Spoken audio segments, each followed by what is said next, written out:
नमस्ते प्यारे साथियों। SP digital learning YouTube channel में आप सभी का स्वागत है।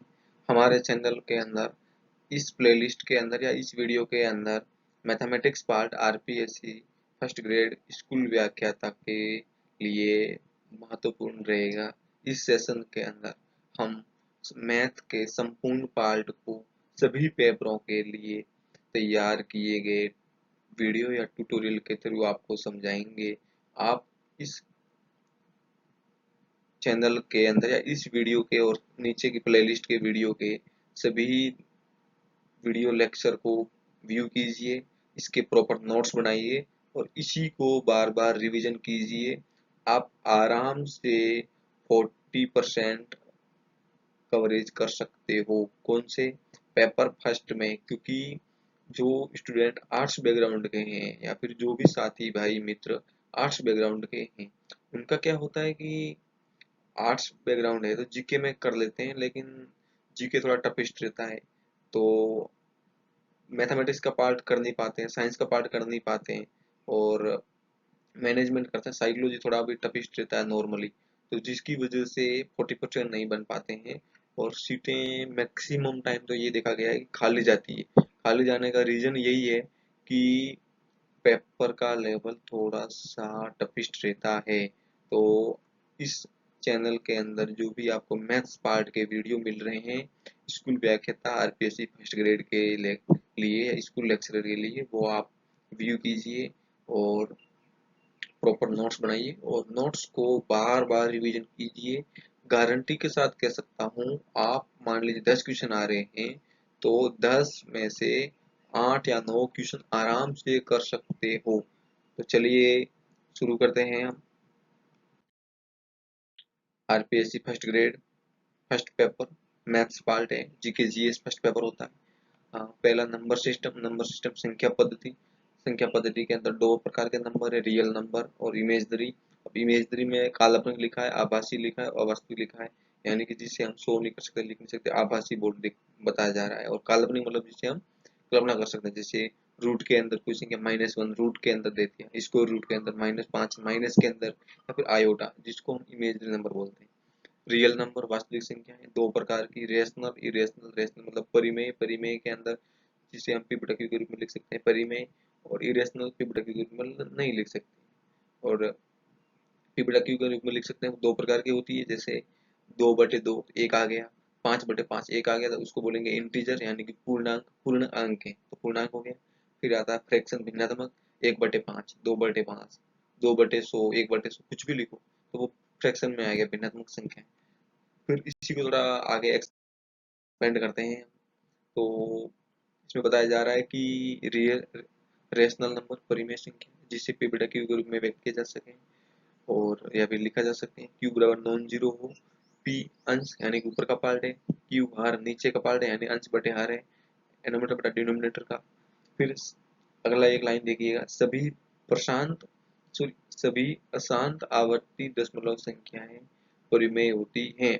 अशांत, अशांत का मतलब जो रुकती नहीं है, रुकती नहीं का मतलब भागती है, भागती का मतलब बार बार उसी में के अंदर अंकों की पुनरावृत्ति होती है, या फिर संख्या अनलिमिटेड तक चलती रहती है यानी कि इंफिनिटी तक। एग्जाम्पल देखिएगा, पहला एग्जाम्पल है इसके अंदर 3.181818 यानी कि 18 पे बार है, यानी कि 18 बार बार आ रहा है, अनलिमिटेड टाइम यानी कि अनंत बार चलता रहेगा। उसके बाद देखिए दूसरा उदाहरण है 0.43666 यानी कि 6 पे बार आएगा, यानी कि 0.436 यानी कि ये से है या सिक्स है जो कि इन्फिनिटी तक चलता रहेगा, यानी इसकी पुनरावृत्ति हो रही है या फिर आवृत्ति हो रही है। 0.322 सॉरी 2222 यानी कि 222 चलता रहता है दो के बाद। फिर अगला है नंबर देखिए एग्जाम्पल 0.00233 यानी कि ये आवर्ती होगी। 0.00233 यानी कि 233 पे बार, तीनों संख्या पे बार, इसका मतलब 3 डिजिट है वो बार बार पुनरावृत्ति हो रही है। उसके बाद देखिएगा जीरो, शून्य यानी कि योजक योगात्मक या फिर योज्य तत्समक, यानी कि किसी भी संख्या में जीरो को जोड़ें घटाएं कुछ भी करें भाग और गुणा के अलावा, जोड़ेंगे या घटाएंगे, योजी दे रखा मतलब जोड़ना ही है अपने को। तो कितनी बार कैसे भी जोड़िए वो हर सदैव वही संख्या देगा। जैसे 1 + 0 1 ही आएगा, 100 + 0 100 ही आएगा, करोड़ + 0 1 करोड़ ही आएगा। यानी कि जीरो का योजी यानी कि जोड़ करने पर कोई फर्क नहीं पड़ता है। ऐसा मत सोचिए कि गुणा गुणा करेंगे तो जीरो दे देगा डायरेक्ट, जीरो में ताकत है भाई जीरो करने की। ए की पावर 0 का मान सदैव 1 होता है ऑलवेज। यानी कि आप कितनी भी बड़ी संख्या दे रखी हो, 100 200 500 कोई भी संख्या दे रखी हो, जैसे 100 दे रखा है, 100 की पावर 0 1 आएगा, x की पावर 0 1 आएगा। किसी भी संख्या दे रखी है उसकी पावर कीजिएगा, उसकी वैल्यू 1 आएगी। नोट करके लिखा है कि परिमेय संख्या का जोड़ बाकी गुणा भाग करने पर परिमेय परिणाम हमेशा परिमेय संख्या प्राप्त होता है, लेकिन अपरिमेय में या फिर अपरिमेय संख्या में ऐसा नहीं होता है या ऐसा नहीं होता। आप परिमेय संख्या के अंदर जोड़ करिए, गुणा करिए, भाग करिए, कुछ भी करिए, परिणाम यानी कि प्राप्त होगा संख्या जोड़ बाकी गुणा भाग करने के बाद, तो वो सदैव परिमेय संख्या होगी। जैसे 2 के अंदर 1 का भाग दीजिए, 2 आएगा, 2 एक परिमेय होगी। कुछ भी करिए, कैसे भी करिए, गुणा भाग कुछ भी करिए। फिर अगला देखिए पूर्णांक संख्या, यानी कि -इंफिनिटी, फिर -3 -2 -1, फिर 0 1 2 dot dot dot dot unlimited infinity. यानी कि ऐसी संख्या है जो माइनस इंफिनिटी से शुरू होकर -3 -2 -1 0 1 2 3 से लेकर इंफिनिटी तक चलती हैं। इसे हम पूर्णांक संख्याएं कहते हैं, इंटीजर नंबर। फिर इसे कैपिटल आई या कैपिटल जेड से शो करते हैं, हिंदी वाले शो की जगह प्रदर्शित करते हैं लिख सकते हैं। फिर बढ़ता क्रम, अगर संख्या को बढ़ते क्रम में लिखेंगे तो उसे हम बोलेंगे आरोही क्रम, 0 1 2 3 4 ऐसे इसको बोलेंगे आरोही क्रम।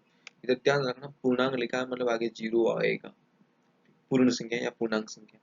फिर न्यू नेचुरल नंबर, प्राकृतिक संख्या, प्राकृतिक इसका मतलब एन नेचुरल की वजह से दिया गया है, तो एन नेचुरल नंबर यानी कि 1 2 3 4 यानी कि ऐसी संख्याएं जो 1 से शुरू होकर प्लस इंफिनिटी तक चलती हैं, उसे हम प्राकृतिक संख्या या प्राकृत संख्या या नेचुरल नंबर कहते हैं।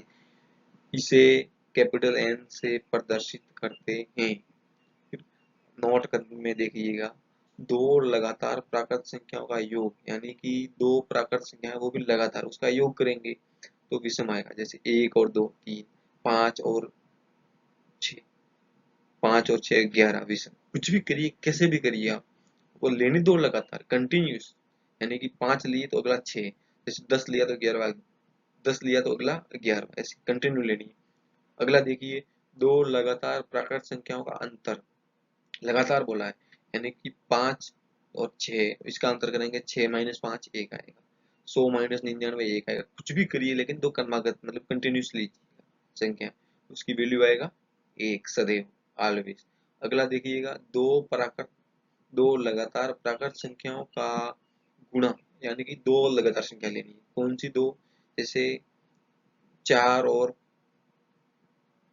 दो लगातार प्राकृत, 4 और 5 20, यानी कि 6 से विभाजित होगा। जैसे 6 लीजिए और 7 लीजिए, 6 और 7 42, 6 से भाग दीजिएगा, 7 से 42, 9 लीजिए और 10 लीजिए, गुणा करिए और ऑटोमेटिक आप सभी का 6 का भाग दीजिए तो हमेशा डिविजिबल आएगा। अब देखिए होल नंबर, पूर्ण संख्या, ऐसी संख्याएं जो जीरो से शुरू होकर इंफिनिटी तक चलती हैं, उसे हम पूर्ण संख्याएं कहते हैं। सभी प्राकृत संख्याएं पूर्ण संख्याएं होती हैं, किंतु उल्टा असत्य है। अब देखिए, सभी प्राकृत लिखा है, प्राकृत संख्या कहाँ कहाँ से है? 1 2 3 4।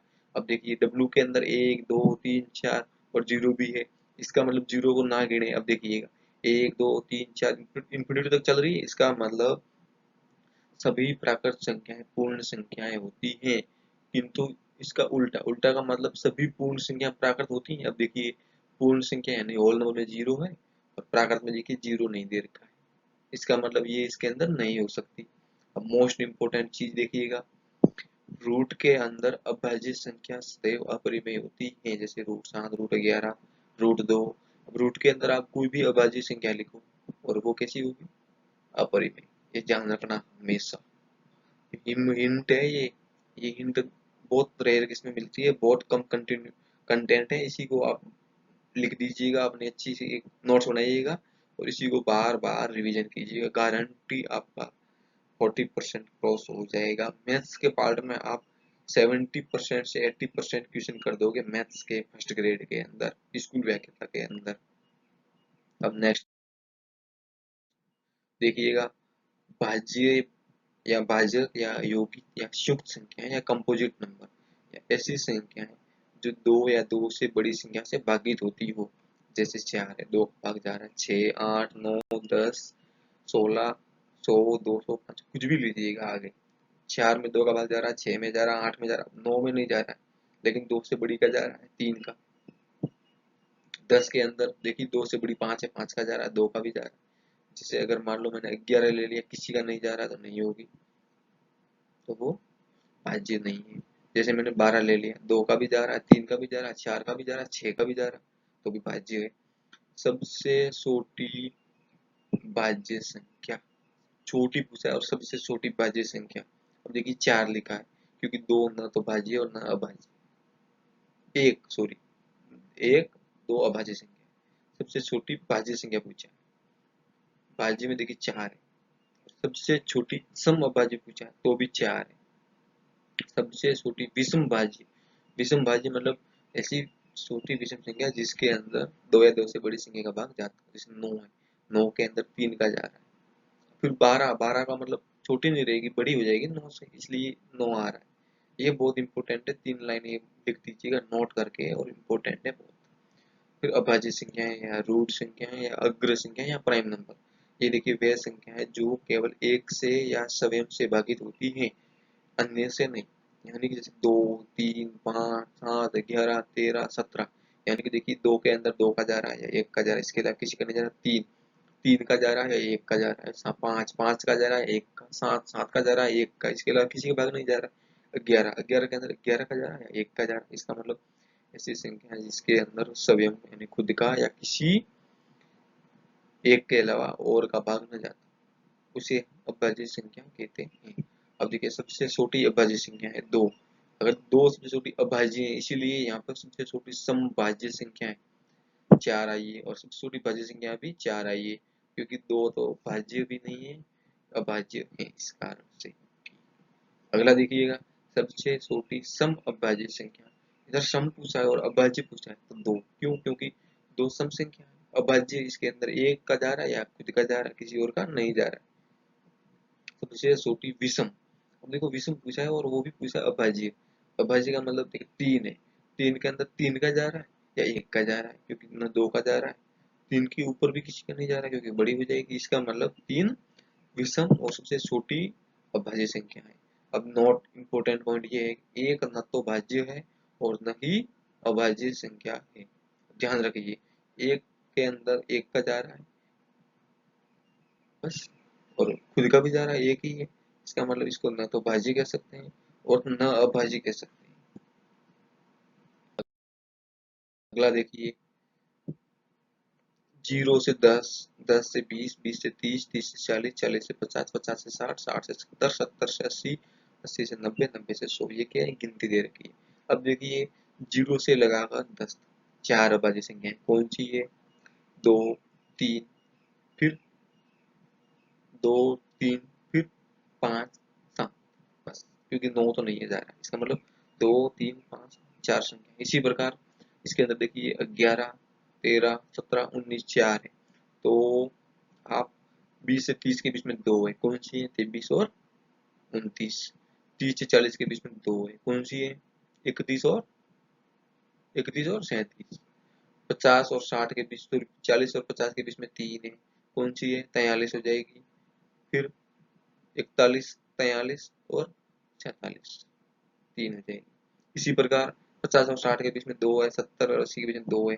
देखिए एक ट्रिक है जिसके थ्रू बहुत आसानी से आप याद रख सकते हो। 442, 232, 232 1, फिर गिनती लिख दीजिएगा, बिल्कुल आसान हो जाएगा। अगर क्वेश्चन में आता है कि 1 से 50 तक की गिनती के अंदर कितनी अभाज्य संख्याएं हैं, तो आप 50 तक यहाँ तक गिनोगे, 3 और 2 5, 7 और 8 15, 15 लिख दोगे। अगर पूछा जाए कि 1 से लगाकर 100 तक की गिनती के अंदर कुल कितनी अभाज्य संख्याएं, तो आप क्या करोगे, इन सभी को जोड़ दोगे फटाफट से। 442, 232, 232 और 1, यानी कि 4 और 4 8 और 2 10, 10 और 2 12, 3 15, 16 17, 18 19 और 3 22, 23 24 और 1 25, तो आप लिखोगे 25। 1 से 100 तक की गिनती में अभाज्य संख्याओं की संख्या 25 है। 3 सबसे बड़ी किसी भी भाज्य संख्या के वर्ग को 24 से भागित करने पर शेषफल 1 प्राप्त होता है। 3 से बड़ी को 4 लीजिएगा, स्कोर कीजिएगा। 3 से बड़ी अभाज्य लिखा है, 3 से बड़ी अभाज्य 5 है, 5 का स्कोर कीजिए 25, 25 के अंदर भाग दीजिए 24 का, 1 आएगा शेषफल। इसी प्रकार 7 है, क्योंकि 3 से बड़ी है, 7 का स्कोर 49, 24 से भाग दीजिए, 24 तो 20 शेषफल 1 आएगा, क्योंकि 24 दूना 48, 2 बार चला जाएगा। इसी प्रकार आप 11 का ले सकते हैं, 11 का स्कोर को 121 और 24 का भाग देंगे 120 बार, सॉरी 120 आ जाएगा नीचे, तो 1 रह जाएगा ऊपर, तो शेषफल 1 ही रहेगा हमेशा, ये ध्यान रखना। ये बहुत ही इंपॉर्टेंट पॉइंट है ये उदाहरण। 1 से 100 तक की अभाज्य संख्या में कितनी संख्याएं होती है, 1 से 50 तक की, 1 से 10 तक, 1 से 2 20 तक, 30 तक, 80 तक, 90 तक, ये बहुत इंपॉर्टेंट है। ये जो पेज दिख रहा है इसको आप बहुत ध्यान से नोट करना और बार बार रिवीजन करना, यही मेन पॉइंट है। आपको इसी पॉइंट के थ्रू चलोगे तो पूरा पूरा क्वेश्चन आराम से समझ में आएगा और क्वेश्चन आराम से कर पाओगे। ध्यान से पढ़, ध्यान से सुनिए और ध्यान से लिखिए इसी नोट्स को। अगला देखिए, यदि प्रश्न योग का दिया है, यानी प्रश्न के अंदर योग पूछा है, तो प्रश्न में जितनी संख्याएं दी गई हैं उतना ही शेष बचता है। जैसे 7 का स्कोर 49 प्लस 1 रहेगा, और उसके बाद 11 का स्कोर 121 और 1 रहेगा, यानी कि जैसे 10 संख्या दी है तो योग भी 10 संख्याओं का शेषफल 10 आएगा, तो योग करेंगे 1 1 1 10 बार जोड़ेंगे 10 आएगा। तो इसी प्रकार इसे देखिएगा 10 शेष बचेगा, यानी कि प्रश्न में जितना संख्याओं का योग पूछा है उतना ही शेष बचेगा। यदि प्रश्न में 24 या 24 का गुणज पूछा है तो शेषफल 0 होगा। देखिए 24 के गुणज, 24 का गुणा करेंगे 24 24 कट जाएगा, 0 दे देगा, शेषफल पूरा भाग चला जाएगा। उसी प्रकार देखिए कि 24 का गुणज दे रखा है या 24 दे रखा है, तो शेषफल सदैव 0 आएगा। ये ध्यान रखना, बहुत इंपॉर्टेंट पॉइंट है ये दोनों, क्योंकि इधर शेषफल 1 रहेगा और 10 संख्या दे रखी है, 3 से बड़ी उसका स्कोर दे रखा, अलग अलग आप जोड़ोगे 24 का भाग दोगे तो प्रत्येक संख्या भाग चला जाएगा, लेकिन शेषफल 1 1 छोड़ेगा। 10 बार 1 1 छोड़ेगा 10 आ जाएगा। अगर 5 संख्या दे रखी है और 5 बार जोड़ रहे हो तो 5 आ जाएगा शेषफल। तो इसलिए आपको बहुत ही इंपॉर्टेंट ध्यान रखना है। अब देखिए गुणनखंड या फिर अभाज्य खंड, फैक्टर। अब देखिए 120 के गुणनखंड याद करने हैं, तो 120 को आप साइड में लिखोगे, फिर 2 का भाग दोगे, तो 120 में 2 का भाग दोगे तो 60 बार चला जाएगा, क्योंकि 6 दूना 12 और 0 का 0। इसी प्रकार 60 के अंदर 2 का देना है, क्योंकि छोटी संख्या से देना है 1 के अलावा, क्योंकि एक बार सब में जाएगा, तो 2 का देंगे, फिर 60 का 2 में 2 का देंगे, 3 दूना 6, तो 3 आएगा, 0 का 0 30 आएगा। फिर 30 के अंदर 2 का देंगे तो 15 बार जाएगा, क्योंकि 30 का 3 के अंदर एक बार गया 2 का, पीछे रहा 1 और 1 5 0 10, 10 के अंदर 5 बार गया 15। फिर 15 के अंदर देखो 2 का नहीं जा रहा है, क्योंकि विषम संख्या 15 है। अगर 3 का 2 से बड़ी 3, 3 का देंगे तो 5 बार जाएगा, 5 3 15, तो 5 बार। फिर 5 का देंगे, 5 में एक बार चलेगा 1। अब देखिए फैक्टर निकालेंगे, 2 2 2 3 इंटू 5, यानी कि 2 2 2 3 बार, 3 और 5 यानी कि 2 की पावर 3, यानी कि 1 2 और 3 बार है तो 3 पावर हो गई।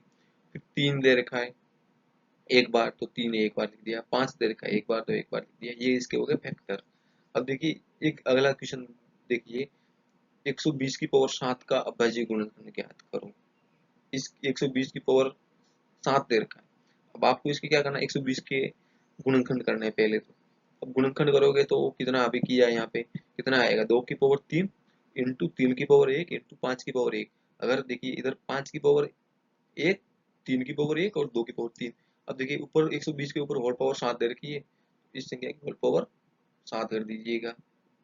फिर देखिए क्या होता है, दोनों संख्या होल पावर दे रखी होती है कोई भी संख्या की, तो दोनों संख्या गुणा हो जाता है, कौन सा, घातों घातों का। तो 3 घात और 7 घात कितनी हुई, 21, 7 2 की पावर 21। अब 1 × 7 तो 7 आ जाएगा, तो 7 हो जाएगा। 5 × 1 आएगा, सॉरी 5 की पावर 1 है और 7 है घात, तो दोनों घातों का गुणा करेंगे तो 7 × 1 तो 7 आ जाएगा, यानी कि 5 की पावर 7।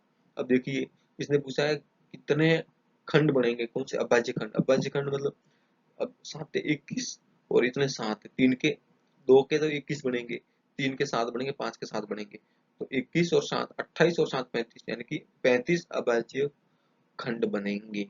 अब देखिए सभाज्य संख्या है, सभाज्य संख्या है या फिर कोप्राइम नंबर, ऐसा युग्म जो केवल एक से विभाजित होता हो, यानी कि उसके अंदर दोनों संख्या में एक का बाध्यता हो, उसके अलावा किसी का न जाता हो, जैसे 3 और 5 है, अब एक का जा रहा है, 5 और 7 के अंदर एक का जा रहा है, 11 और 13 के अंदर एक का जा रहा है, यानी कि सह अभाज्य संख्याओं का एचसीएफ हमेशा एक होता है, सदैव ये ध्यान रखना।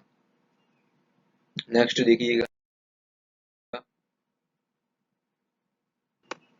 अब नेक्स्ट देखिएगा, ये थोड़ा उदाहरण, सॉरी मोस्ट इम्पोर्टेंट फॉर्मूला लिखवा दिए हैं मैंने, ताकि बार बार आपको कमी ना हो, फॉर्मूले ढूंढने की, जाने की, ढूंढेंगे गूगल करेंगे, उससे बेटर है एक नोट्स के अंदर जल्दी से मिल जाए, आप नोट करिएगा आराम से, वीडियो को पॉज करके भी नोट कर सकते हैं, वो स्क्रीनशॉट को आप ले लोगे लेकिन आप फिर पढ़ नहीं पाओगे, मेरा गारंटी है, दावे के साथ कह सकता हूँ कि आप स्क्रीनशॉट जरूर ले सकते हो, लेकिन आप इस स्क्रीनशॉट के थ्रू पढ़ नहीं पाओगे, परेशान रहोगे, बार बार रिवीजन कैसे करोगे, नहीं तो फिर आप एक बार नोट कर लीजिएगा कॉपी में, आराम से आप रिवीजन करिए, गारंटी के साथ कहता हूँ आपके मार्क्स बहुत बढ़िया आ जाएंगे फर्स्ट ग्रेड के अंदर। अब फॉर्मूला नंबर 1 है, एन प्राकृत संख्याओं का योग पूछा, अब प्रथम एन प्राकृत संख्या का योग ज्ञात करना है अपने को, तो फॉर्मूला एन ब्रैकेट के अंदर n+1 ब्रैकेट 1/2, यानी कि इस फॉर्मूले के अंदर एन का वैल्यू रखना, जैसे 1 से 10 संख्या दे रखी, 10 का मान रखिएगा, फटाफट से आपको योग प्राप्त हो जाएगा। दूसरा फॉर्मूला दे रखा है, ए से बी तक संख्याओं का, सॉरी ए से बी संख्याओं तक योग पूछा है, जैसे 3 से 5 पूछा है संख्याओं का योग, या फिर 3 से 7 पूछा मान लीजिए, तो आप क्या करोगे, योग यानी दो संख्या योग करोगे, ब्रैकेट दो संख्या का अंतर करोगे, +1 करोगे और 2 का भाग दे दोगे, जैसे ए से बी पूछा है ना, तो ए और बी योग करोगे तो a+b अंतर करोगे तो b-a +1 करोगे और भाग दे दोगे, दोनों को गुणा करके जो भी आ रहा है वो आपका योग हो जाएगा। तीसरा फॉर्मूला देगा, n प्रथम n प्राकृत संख्याओं के वर्गों का योग, अब इसने वर्गों का योग पूछा है, तो बहुत ही ध्यान रखना, इधर वर्गों का योग पूछा है और इधर डायरेक्ट योग पूछा है संख्याओं का। अब वर्गों का योग पूछा है तो n ब्रैकेट के अंदर n+1 ब्रैकेट के अंदर 2n+1/6, इस फॉर्मूले के अंदर आपको n की वैल्यू रखी है, जैसे क्वेश्चन में आएगा प्रथम 10 प्राकृत संख्याओं का योग, प्रथम 5 प्राकृत संख्या का योग, प्रथम 20 प्राकृत संख्याओं का योग, तो इधर n की वैल्यू 20 दे देगा, तो 20 n की वैल्यू रखनी है, धड़ाधड़ आपको सोल्व करना है।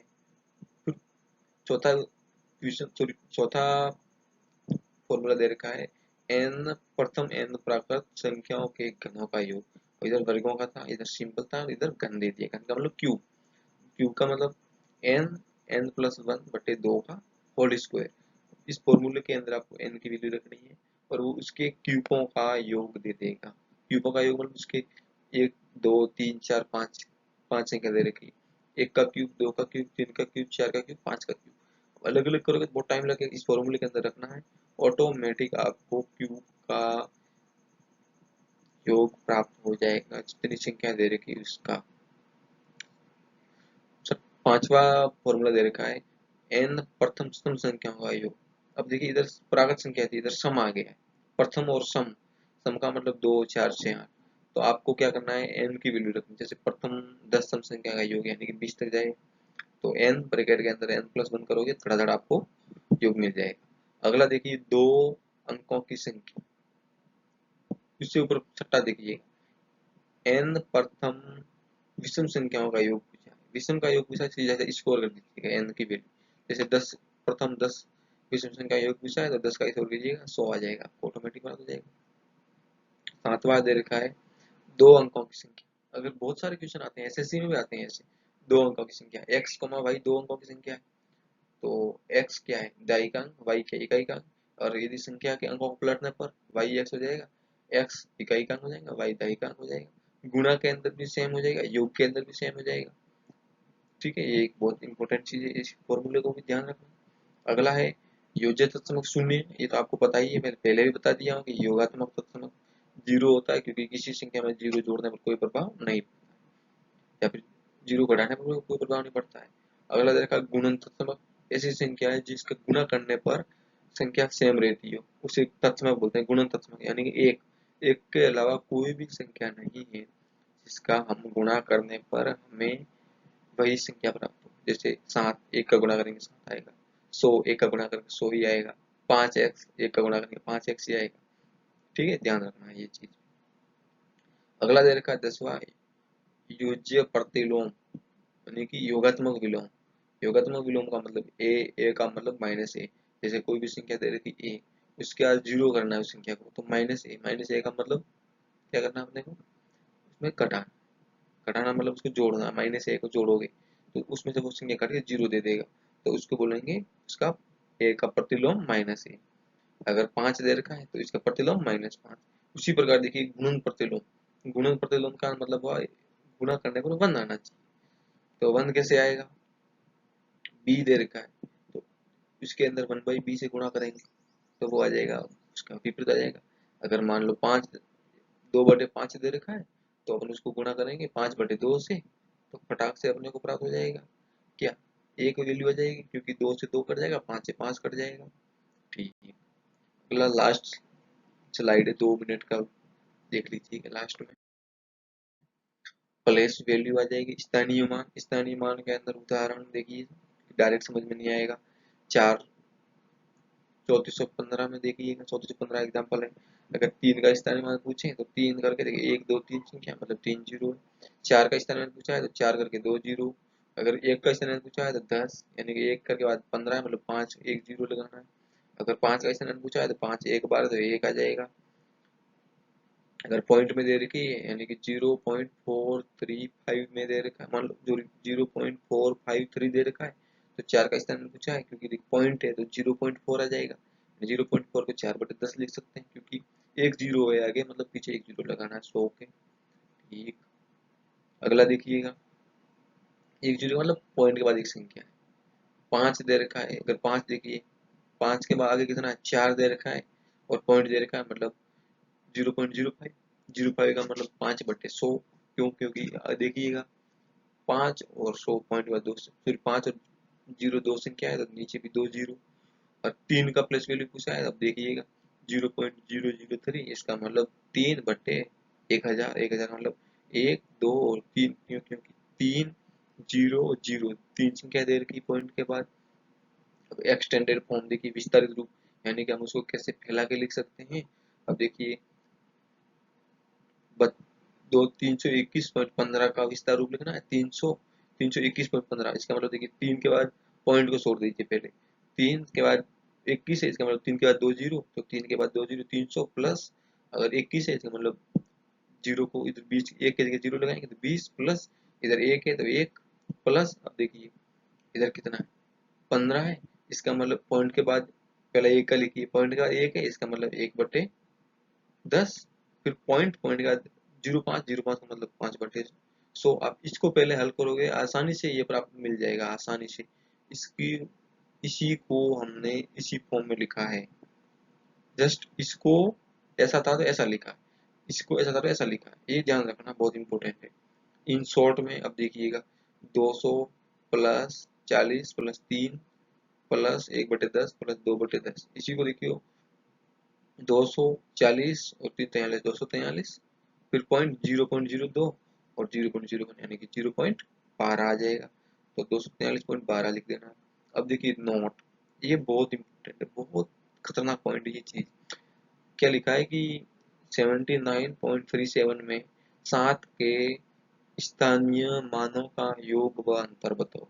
फर्स्ट ग्रेड में सीधे सीधे क्वेश्चन बहुत बार पूछा जा सकता है, मान लीजिए सीधे क्वेश्चन पूछ लेगा तो क्या करेंगे, तो इसलिए आपको ये भी बहुत इंपॉर्टेंट नोट करना है। मानो आपको पूछ लिया ये उदाहरण, तो क्या करना है, देखिए 79 है, आगे की संख्या 7 है, 7 का स्थानीय मान कितना 70, इधर पॉइंट है, इधर 37 का मान स्थानीय मान कितना है 7 का 0.07, इसका मतलब दो संख्याओं का योग 70 प्लस 0.07, तो 70.07।